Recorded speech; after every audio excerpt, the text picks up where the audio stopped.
19. And I'll just read the Sanskrit myself because I know you don't know which one I was going to read. So I'll just read the Sanskrit.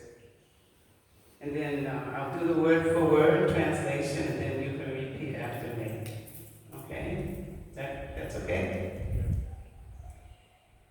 Drishta Bhavatir Nanurajasuye Chadyasha Krishnam Drishtato Pisiri Yam Yogina Samspritya Yanti Samyam Yogina Kastadviraham Sahita. The word for word, Drishta. Drishta. It has been seen. It has been seen. Bhavadvihi. Bhavadvihi. By your good self. By your good self. Nanu. Nanu. Of course. Of course. Rajasuye. Rajasuye. In the assembly of the Rajasuya sacrifice. In the assembly of Rajasuya sacrifice. Performed by Maharaj Yudhishthira. Performed by Maharaj Yudhishthira. Chadyasha. Chadyasha. Of the king of Chedi. Of the king of Chedi. Shishupal. Shishupal. Krishnam. Krishnam. Unto Krishna. Unto Krishna. Drisataha. Drishataha. In being. In Api. Api. In spite of. In spite of. Siddhi. Siddhi. Success. Success. Yam. Yam. Which. Yogina. Yogina. Yogis. Samsrihayanti. Samsrihayanti. Very desire. Very desire. Samyak. Fully. Yogina. Yogina. By performance of yoga. By performance of yoga. Who? That is. Viraham. Separation. Sahita. Can tolerate. Can tolerate. Translation and purpose by His very divine grace. A.C. Bhaktivedanta Srila Prabhupada Ki Jai. Jai. You have personally seen how the king of Chedi, Shishupal, achieved success in yoga practice. Although he hated Lord Krishna, even the actual yogis aspire after such success with great interest by performance of their various practices. Who can tolerate separation from him? So can you repeat? Who have personally seen? You have personally seen. You have personally seen How the king of Chedi, Shishupal, achieved success in yoga practice. Achieved success in yoga practice. Although he hated Lord Krishna. Even the actual yogis aspire after such success. With great interest. By performance of their various practices. Who can tolerate separation from him?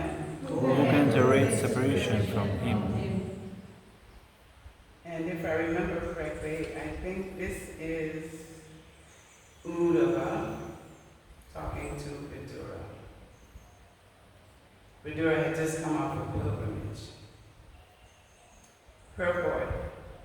Lord Krishna's causeless mercy was exhibited in the great assembly of Maharaj Yudhishthira. He was merciful even to his enemy, the king of Chedi, who always tried to be an envious rival of the Lord. Because it is not possible to be a bona fide rival of the Lord, the king of Chedi was extremely malicious toward Lord Krishna. In this, he was like many other asuras, such as Kamsa and Jarasandha. In the open assembly of the Rajasuya sacrifice performed by Maharaj Yudhishthira, Shishupal insulted Lord Krishna, and he was finally killed by the Lord. But it was seen by everyone in the assembly that a light flashed out of the body of the king of Chedi and merged into the body of Lord Krishna. This means that Raj achieved the salvation of attaining oneness with the Supreme, which is a perfection most desired by the Gyanis and Yogis, and for which they execute their different types of transcendental activities. Am I speaking too fast for the translator? No? Am I speaking too fast? No, you can speak. I will. Okay. It is a fact that persons who are trying to understand the supreme truth by their personal endeavors of mental speculation or mystic powers of yoga achieve the same goal as others who are personally killed by the Lord. Both achieve the salvation of merging in the Brahmajyoti, rays of the transcendental body of the Lord. The Lord was merciful even to his enemies, and the success of the king of Tedi was observed by everyone who was present in the assembly. Vidura was also present there, and therefore Uddhava referred the incident to his memory.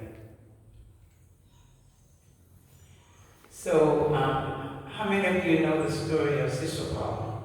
You know the story? Okay, Sishupal was born into the family of Krishna. Somehow he was connected with him. I think his mother was the aunt. So when Sishupal was born, he was born with 2 extra arms and an eye in the middle of his forehead.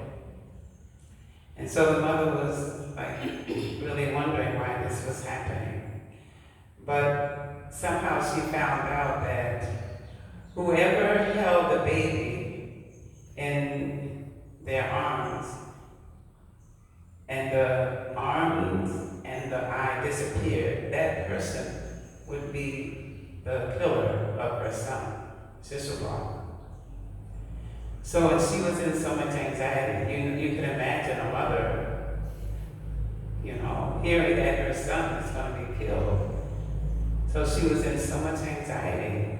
So she invited all these persons to her house, and she went around putting the baby in, because she wanted to know who it was. So she went around putting the baby in each person's arms. And Krishna and Balaram were there, the 2 transcendental boys.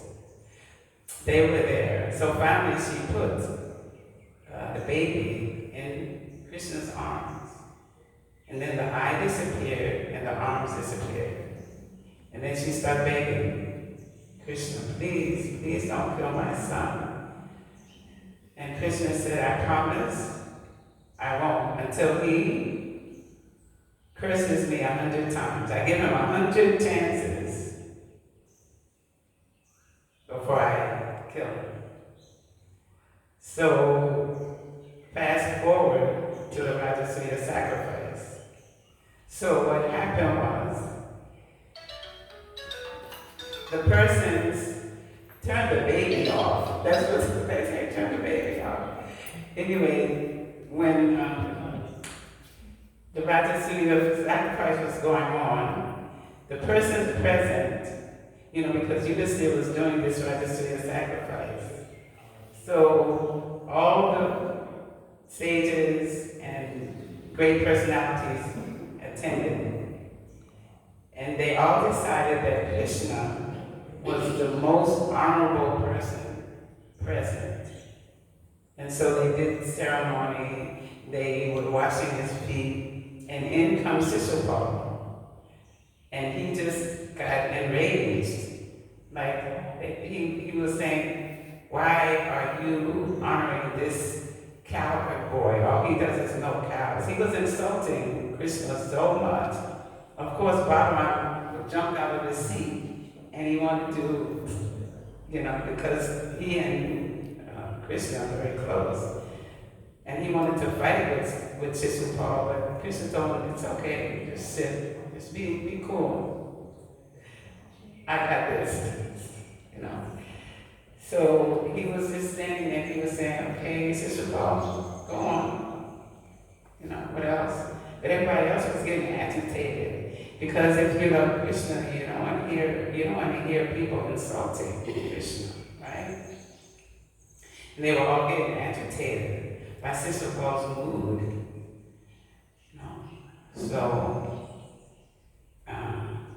he just kept going. He wasn't seeing the danger that was coming. He was calling them all kind of names and saying, there's so many other kings here who are so much more elevated than this Krishna. So why are you offering this, honor to this cowherd boy?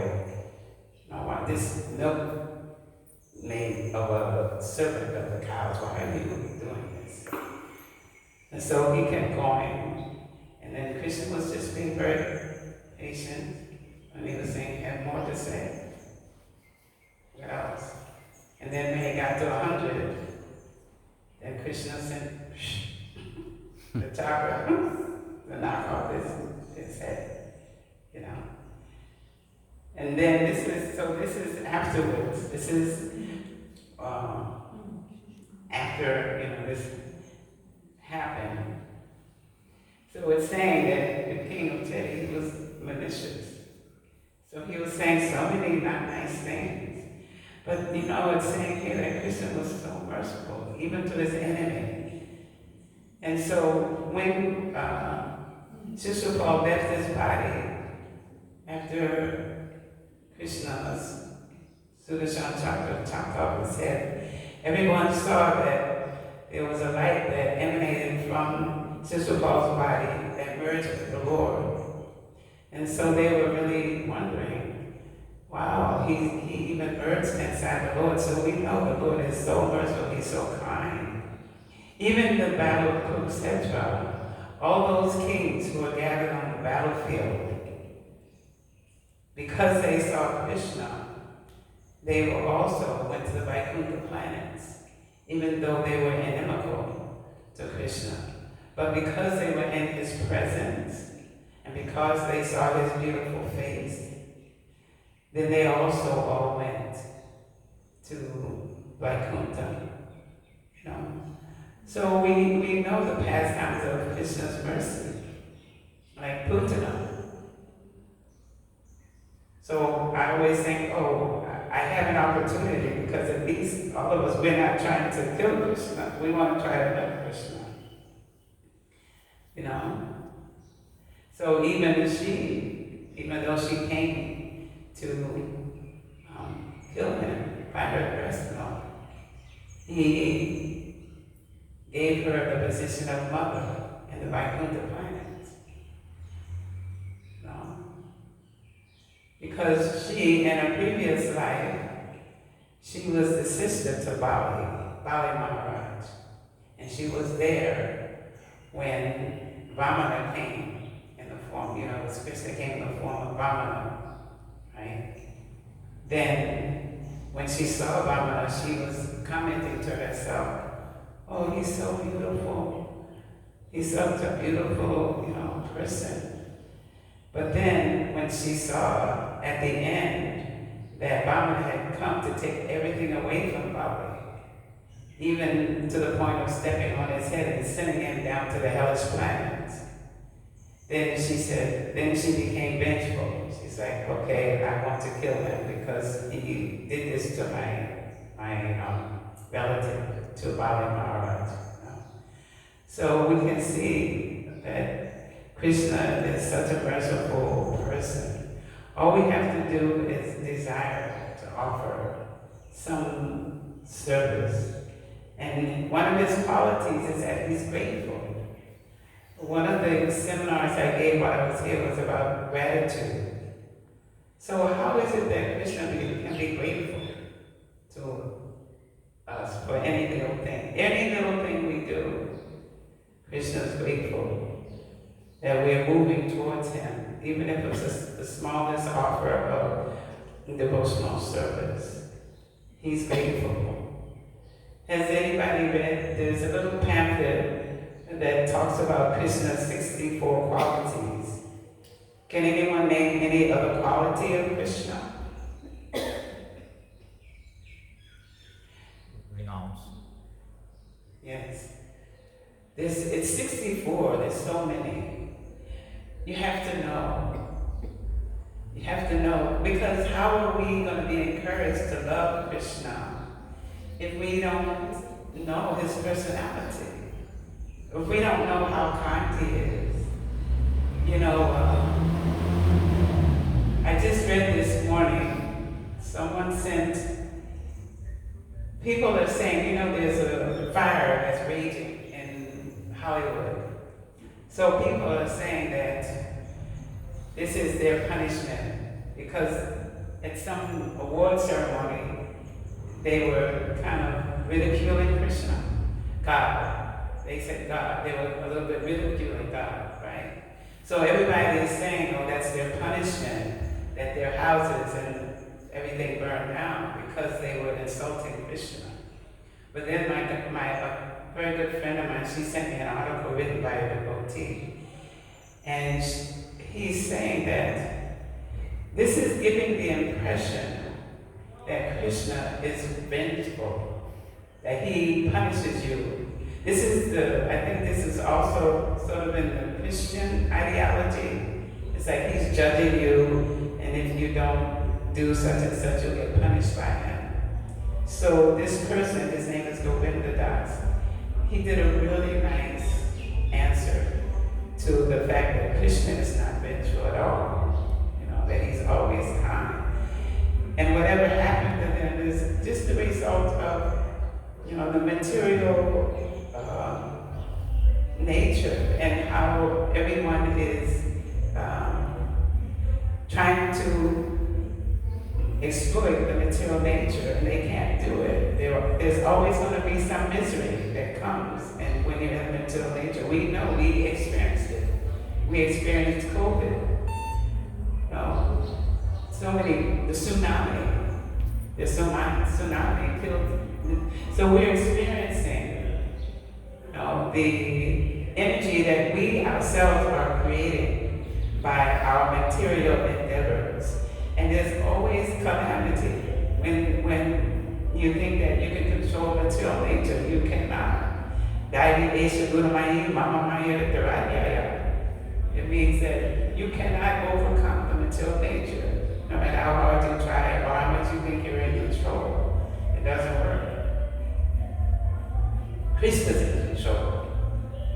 And he's in control of Maya. She's doing her service for the Lord. That's her service. No. So we cannot be in control of anything, nor are we the doers. It's also said in Gita that we are not the doers. We think we're the doers. Anything we're doing, we are an instrument of the Lord.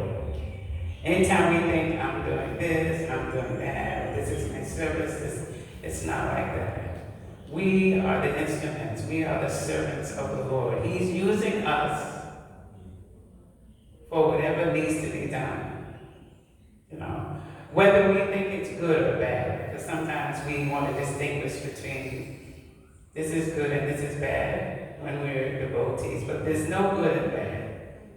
Everything that's happening to us is for our benefit, and it's also for our purification. So there's nothing bad that the Lord does, nothing. Zilch. He's always good. He's always good. Whether there's a reversal in our devotional life, something happens and it sets us back a little bit, or we become maybe a little discouraged, you know, or we think, you know, why is this happening to me? Why not you? Why not you? Because that means if you say, I don't want this, you're saying give it to somebody else, you know, which means you're sending it to someone else. So we have to, you know, understand that it's for our purification. I've been getting a lot of purification for the last 3 months, you know. And the only remedy is to see Krishna and the whole picture. We have to see Krishna everywhere, wherever we go, and every person we meet. What to speak of devotees, you know, even if we don't agree with the devotee that, you know, well, I don't like what they're saying, I don't like what they're doing, blah, blah, blah, but it doesn't matter. my Guru used to say, they're in the shower. So you can't criticize somebody who's in the shower. They're also trying. You know? Everyone is trying to the best of their ability wherever they are at the moment. Because we also discuss about being satisfied with the position that you're in, not to complain, you know. And we all get our due happiness and due distress. And we've been in this material world millions of lifetimes. We probably don't even want to know what we did in our past life, what to speak of this life. I don't want to know the past life. I did enough in this life. I'm good. I'm like, okay, let me try to get this one right. Hopefully, you know. And how can I get it right? Following the instructions of my spiritual master. That will make everything successful for all of us. Because we need to have someone who can guide us through this process. We can't just do it on our own. We need to have someone there who knows it's in the Gita. Patipatena, I forget the verse, but you know what it is, right? The verse is the instruction when you ask, you inquire of the spiritual master submissively, not challenging, in a challenging mood. So, does anyone know that scriptural reference in the Gita? What is it? Tadvidi paripatena paripashena sevaya. Yes, thank you. Yeah, thank you. Yes. So we shouldn't be challenging, we should be submissive. Now, when we take a spiritual master, it means we want to be instructed. I mean, we're going to have doubts, because that's why we have the spiritual master too. Because even when Arjuna surrendered, I think it's 2:7, he surrendered. He said, okay, I'm not going to keep speculating. I'm surrendering to you. I accept you as my spiritual master. You know, because before that, they were talking as friends. It's like, for me, I was always thinking, I won't be too familiar with my spiritual master because I don't know who he really is. He's coming from the spiritual world. So I didn't want to be so familiar that I think I know my spiritual master, because I don't. No.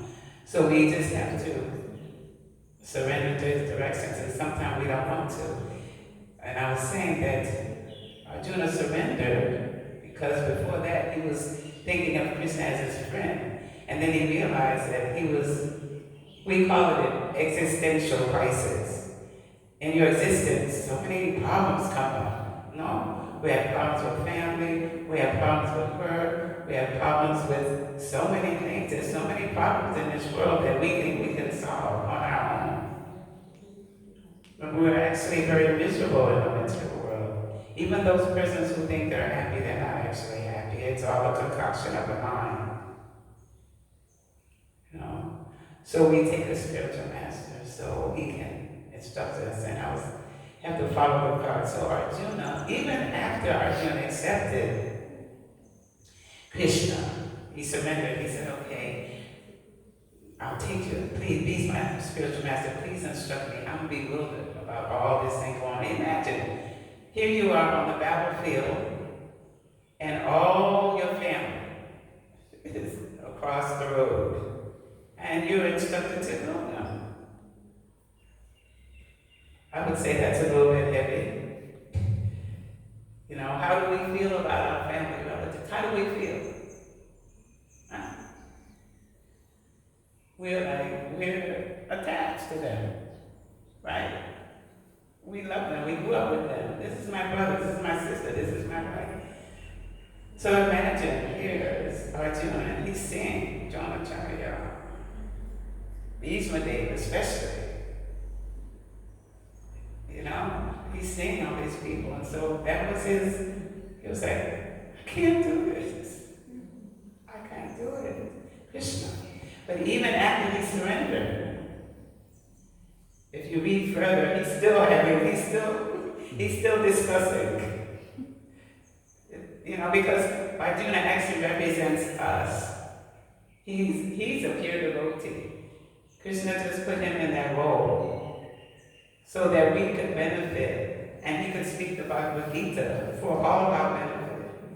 So you should read the Gita every day, actually, because it's a very deep book. Even I'm in love with the first chapter, and just because the chapter has all these warriors' names, I researched each of these warriors to see what was their background, why were they there on the field, because I was interested in knowing. Krishna didn't put all those names in there for nothing. They were like Maharatis, so there's so many steps of different strength of the warriors. Like they could fight 60,000 warriors at one time. They were so great, right? And also, anything that has to do with Krishna has to be seen as important. If Krishna mentioned all of their names, it's important. When I first was given the Bhagavad Gita, and I couldn't get past the first chapter. I guess that's why I'm so in love with it now. Because I couldn't understand. I was like, why is there a battlefield? What's going on here? You know what I mean? I couldn't understand it. I put it down. I couldn't get past the first chapter. And then later on, when I read the Krishna book, it touched my heart more because I always believed in God. I always believed in a personal God. And when I read the Krishna book, I was super excited, ecstatic. I was like, oh my God, Krishna is a person. He's a person. He has activities. He does something. Because the concept of God, even though it's personal, like it's vague. People think he's old.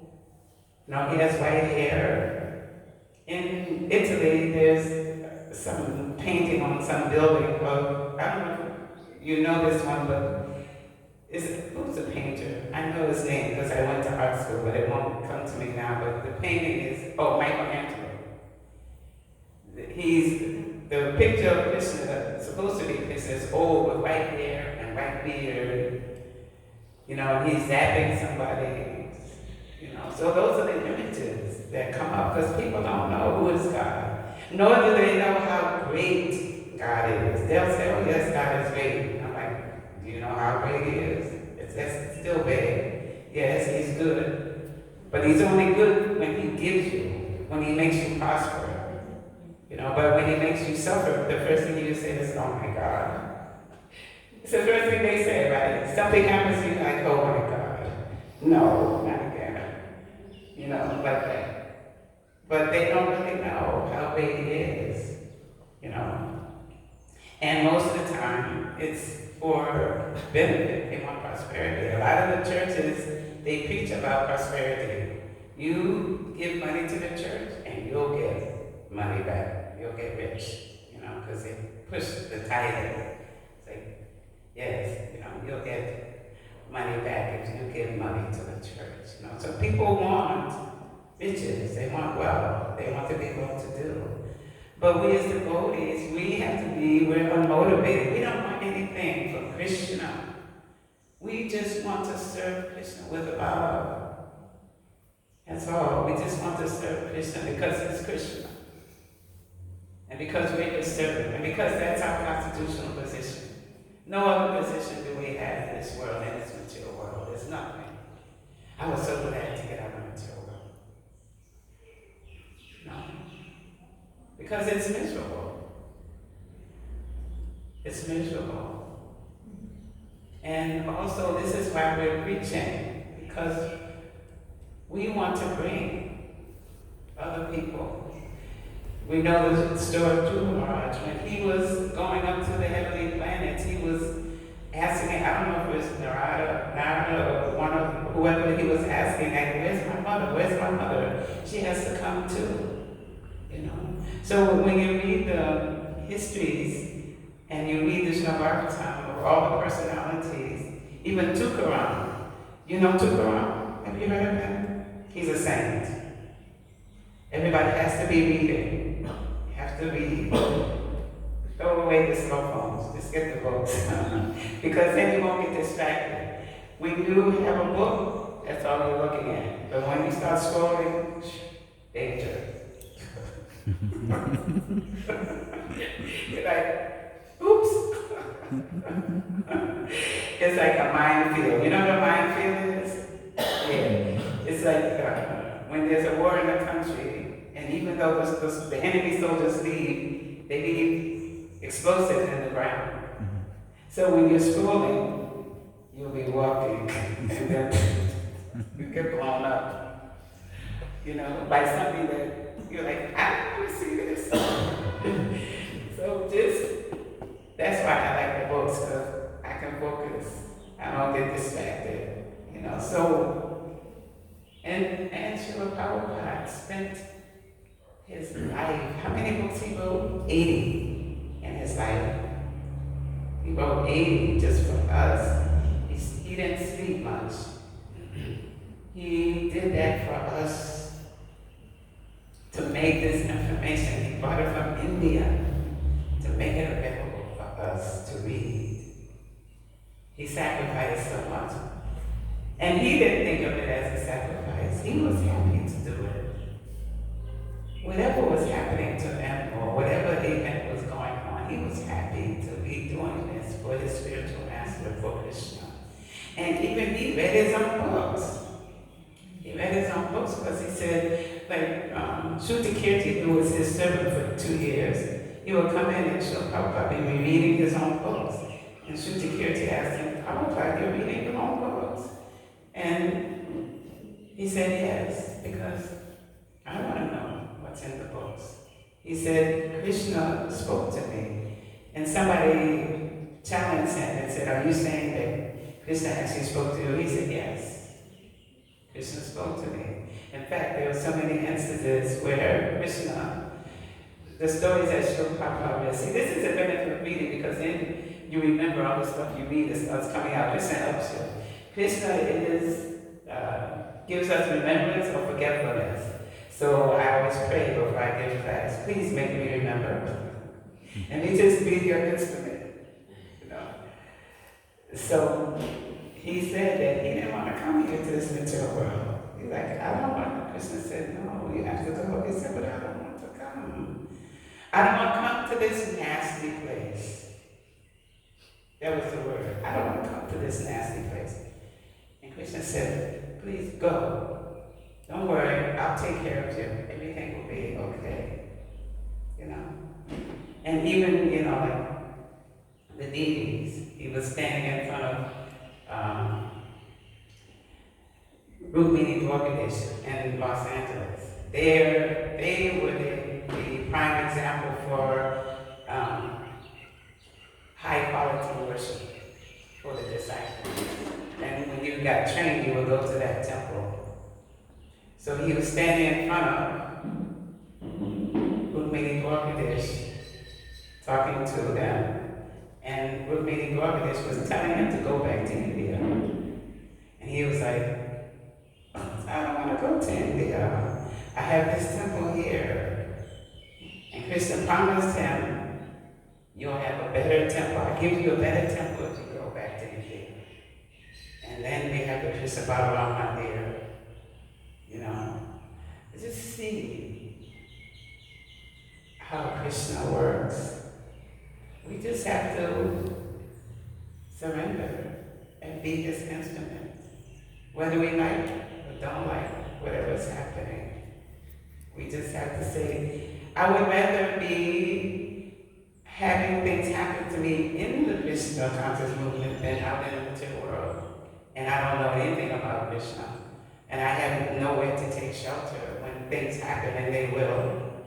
I always say that the difference is happiness and distress.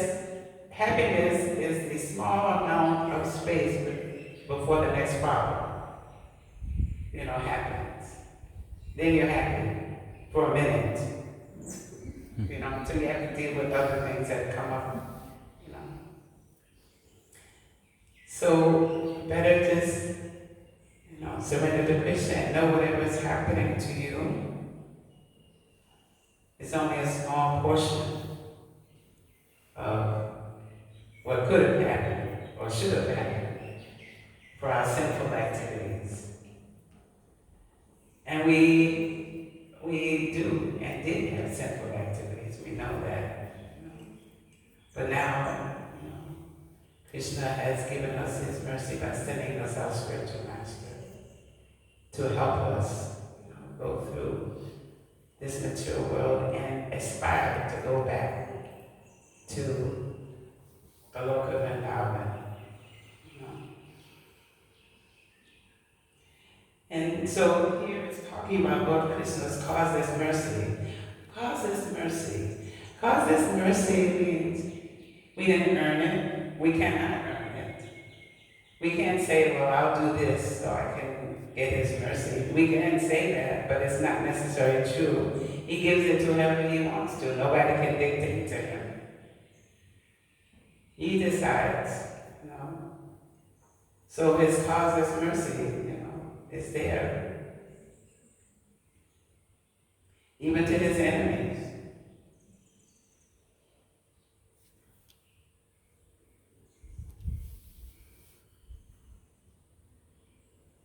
And those persons who want to merge into the Brahma Jyoti,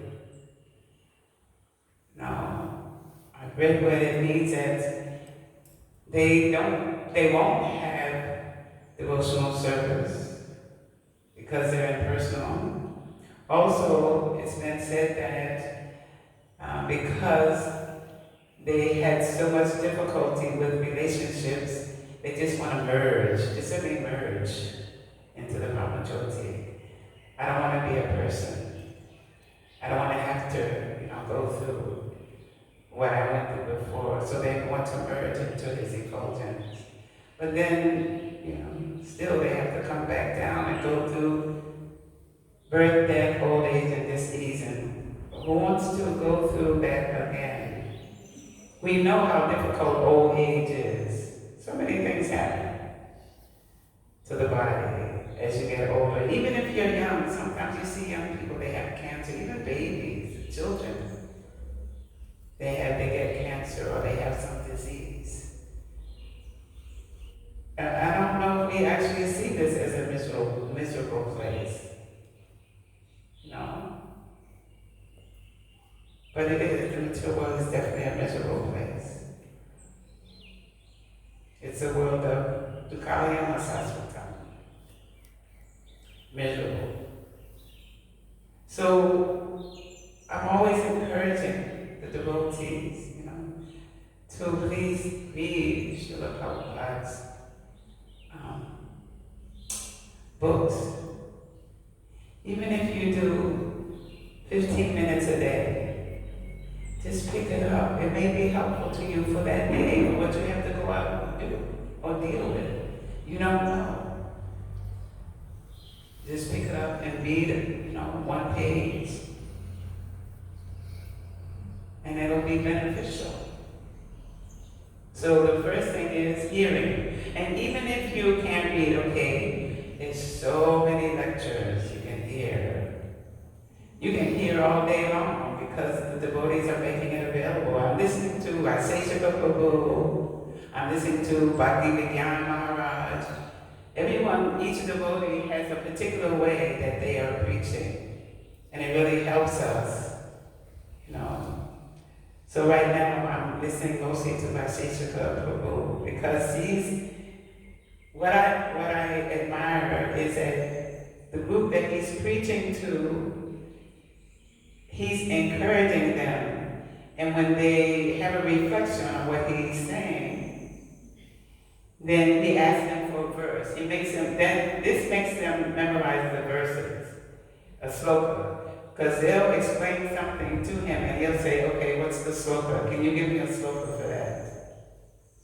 And then they'll have to have a sloka. They'll have to have read it enough to know, how can I apply this in the problem I'm talking about? What sloka do I remember that applies to the situation I'm describing? It's amazing, and they all know, even the young people, like the the young kids, they know. He's training them so nicely. I'm like, it's amazing. They know. And he's encouraging the young people like anything. They know the slokas. They know the Bhagavad Gita. They can repeat it back to him when he asks them questions, when he asks for questions. So we have to catch up with the young people too. You know, we have to know. We have to know what we're reading. And we have to get the benefit of the reading. So I'm going to open it up to questions, comments, corrections, whatever you want. You know, I'm available. Anyone have a comment? Yes, Jayananda. I can always, he has a question. That's in Vrindavan, when we have classes, there's one person who always has a question. That's the temple president. He asks every time. They say, any question, Panchagoda, his hand is up. I have a question. It's really nice. Yes, Mataji, thank you for the nice lecture. Referring to Sisupal, he was very envious against Lord Krishna. Still, he got what he was supposed to get. The result that he got like he merged into the body of Lord Krishna. So Krishna is very grateful. Was very grateful towards him. Now, when we see, we can use this as an excuse to become more negligent. How? The person's a nonsense. Yes. You can't read the scripture and think that, I can get away with it. It's okay.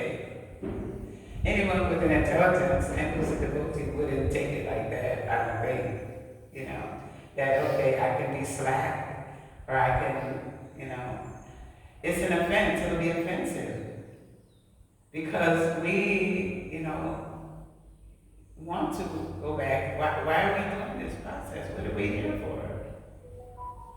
One of the subjects this weekend, or the last couple of days, was determination. The resolute determination. This is what I'm going to do for the Sunday Feast class. Resolute determination. To go through this process. We know when we're cheating. We shouldn't be cheaters. We know when we're cheating. It's not like we're asleep to it. I'm pretty sure I know if I'm cheating.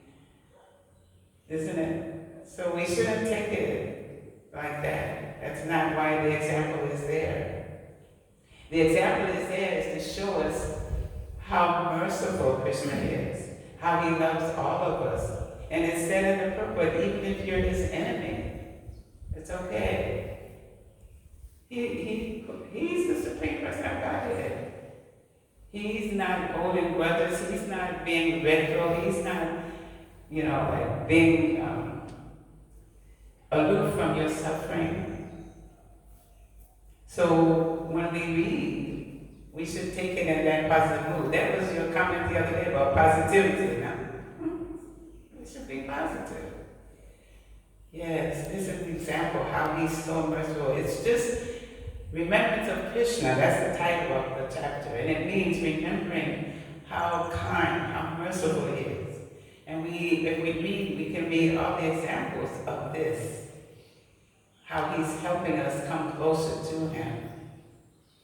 I mean, even, for the general populace, one thing that disturbed me, and I'm not blaspheming Christian religion, because they're where they're at. But I cannot believe that Jesus is the only way. For me, that meant everybody else has to go to hell. And for me, I don't believe that that's the Lord's mood. That if you don't come this way, the hell with you. No, that's not what I'm reading. And I'm accepting the Vedas as the truth. So it doesn't mean that, everybody else can go to hell. He's giving them that religion so that at least they can become pious. at least do some piety. That's why he's having all these different religions. Because, everybody can't come this far. This is a PhD program for kindergartners. So we should know that it's not that we deserve it. We just was at the right place at the right time and got the mercy of the spiritual master at this point in our life. But I'm hoping that that's not the case, that they'll get, oh, now I can get away with it. But anyway, even if there's some persons like that, Krishna has them. He's there. Whatever happens. Because even those persons who were like very super close to Srila Prabhupada, and they took him for granted and thought he was an ordinary person and they got too familiar, they left.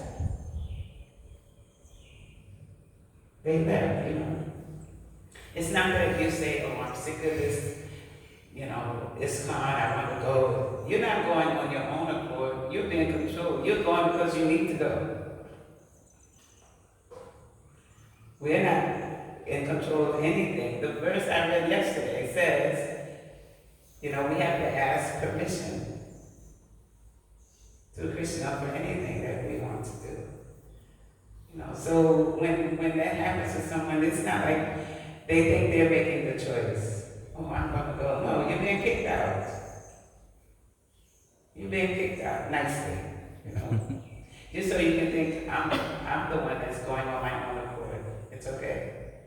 And Krishna will give you forgetfulness. If you want to forget him, he's so kind, he'll say, okay, you can forget me. It's okay. It's okay. You can forget me. Like that. Mataji, referring to the same example of Sisupal, reversing the situation, like you mentioned, you have to make it positive. So devotees who are going through many difficulties, then they can use this as an example to see, instead of lamenting on our situation, then we can use the situation of Sisupal. In spite of being very negative, the Lord helped that person. So in our situation also, if we are like going through many difficulties, we should have hope that the Lord will help us. So we can reverse our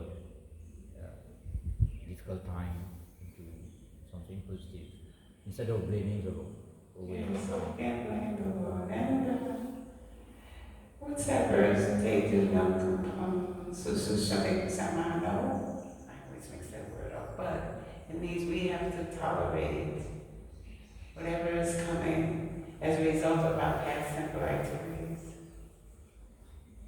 We just have to accept, yes, I'm a sinful person. But Krishna is just kind. He's only giving me a little bit of what I should be getting.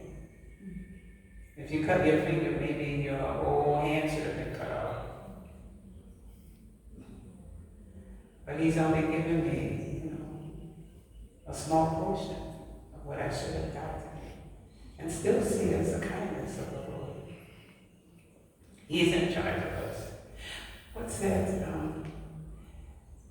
What does Lord Chaitanya say? You can, even if your hand be roughly by your embrace, or what's the rest of that?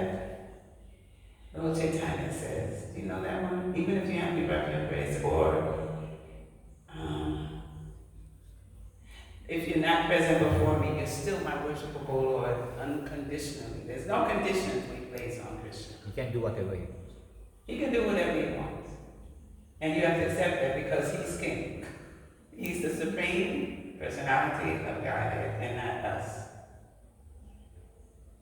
He can do whatever he wants.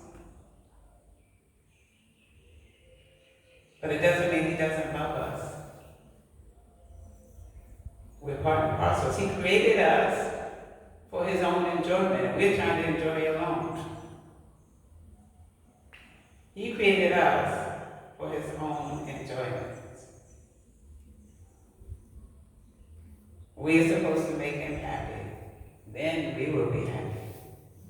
Not try to make ourselves happy and forget the Lord.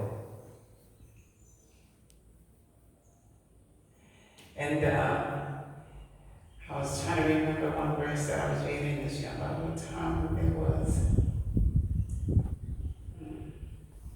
I can't remember because I was sending it to everybody I know. It was very deep, but it was about why He created us and how much we don't understand, how much we are connected to Him. We've forgotten. And we've forgotten our purpose. Being in the material world, we got conditioned by the material energy and left and want to enjoy, but we're created for His enjoyment only. And then we become happy. We'll be in our original position. Then we'll be happy. Anything else? Anybody?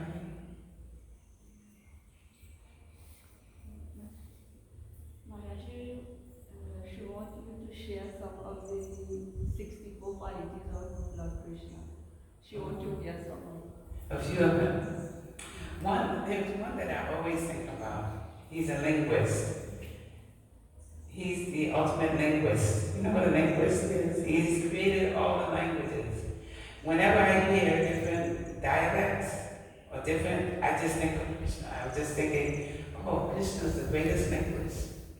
He's created all these different languages. If you listen to them, you think, oh wow, how wonderful is Krishna that He created all these languages. He's a linguist.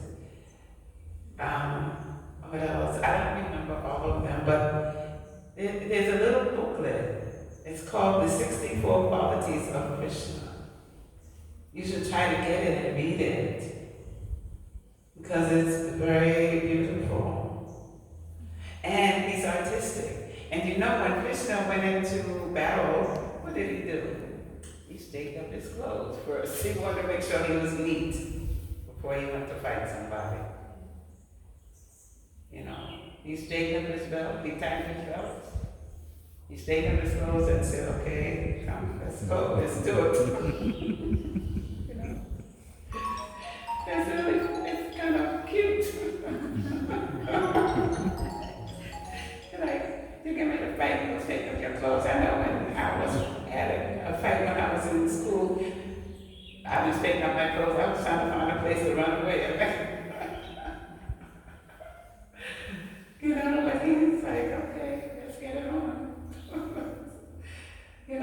So when you read those qualities, it makes you fall in love with Krishna. Rukmini fell in love with Krishna by hearing about him. She hadn't even met him. And Sisopal was the one that her brother was going to marry her to.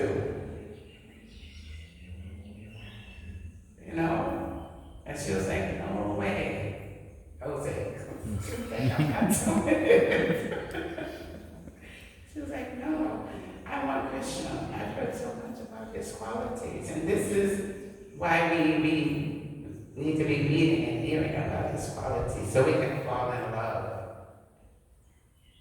We need to fall in love with Krishna.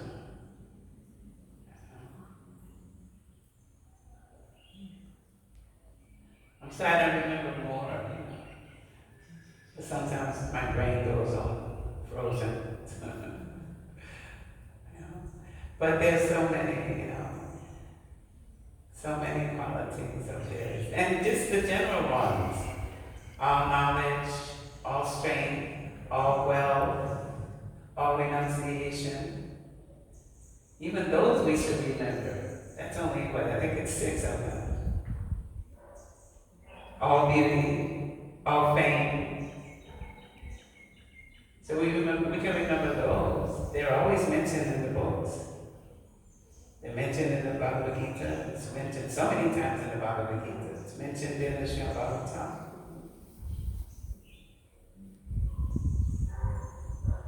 Is that okay? Yeah. Anyone else? Yes. Hare Krishna. I want to know the old world in behind Bhagavatam. So how can we come in the material? That question always comes up. But the only thing I can say is, at one point we became envious. We wanted to enjoy like Krishna was enjoying. So the minute you have that, They're in town yes, now. yes, we wanted to enjoy. Then, okay, here you go. Here we are. And we are not enjoying. But that question always comes up. It's been on discussion in ISKCON forever. And sometimes my answer is this. If you're in the ocean and you can't swim, and somebody's coming to save you, are you going to start questioning him? How did I get here? You're going to grab. You're going to grab for that person. You're not going to say, get into a philosophical discussion about the ocean and its qualities while you're drowning. You're drowning. You just want to get out. It's the same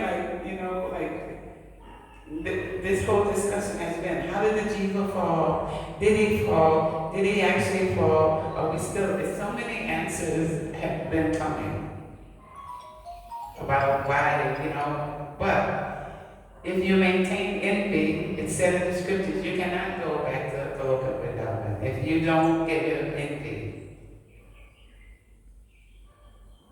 If you are still envious of someone else's service or some other devotee, you can't go. I want to know that in how we get the desire there. That's why I want to know this. I'll tell you, I don't know. No. Yeah. Be honest, I don't know how the desire came. But it came. That's why we're here. This is the proof of the pudding. We're here. So somehow we wanted something now. And Krishna gave you your desire. And also, and the reason we keep coming back because we are maintaining material desires. If you want to go back home, you cannot have a pinch of material desire. Not a pinch. You can't have a pinch of material desire. You can desire to serve Krishna. But if you have a material desire, you just come back. And Krishna will fulfill that desire. Say you're walking down the street, you see a house, and you say, oh, that's a beautiful house. I wish I had one like that. That's a material desire. You can come back here and make yourself a house. You can come back in another body to make yourself have that house. So that's why he gives us the exact body we need, and he sanctions your desires. Okay, here, you can take.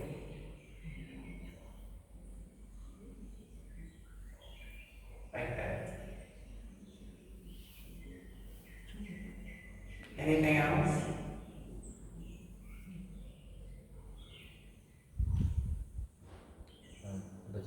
Regarding the question of how or why, Okay.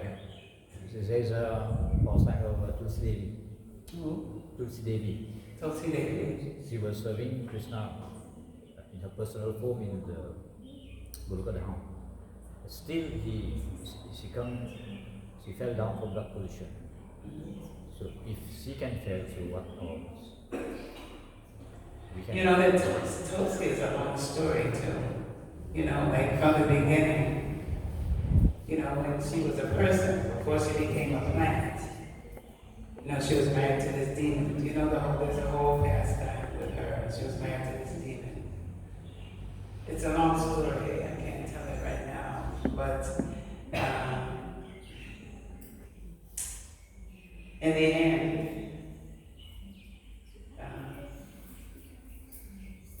she had so cursed Krishna because her husband, a demon, couldn't be killed in battle.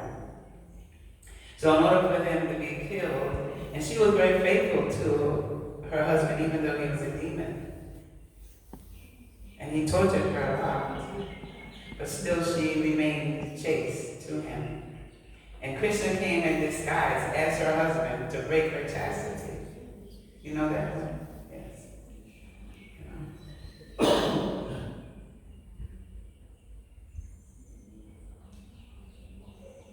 So, but we shouldn't dwell so much on why. We should dwell on how can I change it? How can I go back home now in this lifetime? Prabhupada said you can go back in this lifetime. Why is he saying that? Because it's true. You can go back if you want, really desperately want to go. And as for me, I remember Guru Govinda Maharaj was always saying, we have to cry. Are we at the point of crying for Krishna?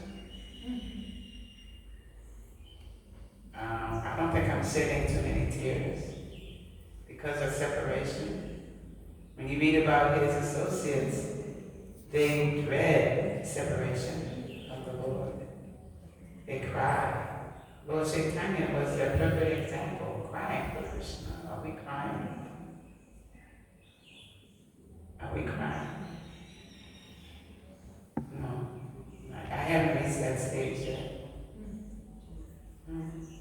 It means I don't miss him enough. I don't feel the separation. We have to feel the separation. My Guru Maharaj, when he was leaving his body, he was crying so much. If you've seen any of the videos, he was crying. And I can't understand what his ecstatic emotions were. I'm clueless. But I'm trying to understand.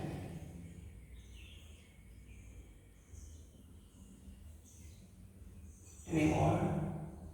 And our Prabhupada gave the example of house on fire.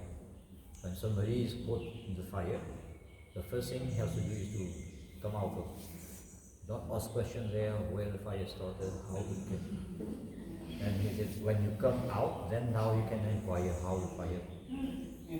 I'll come out. And even Srila Prabhupada said, once we go back, then somehow we won't come back here.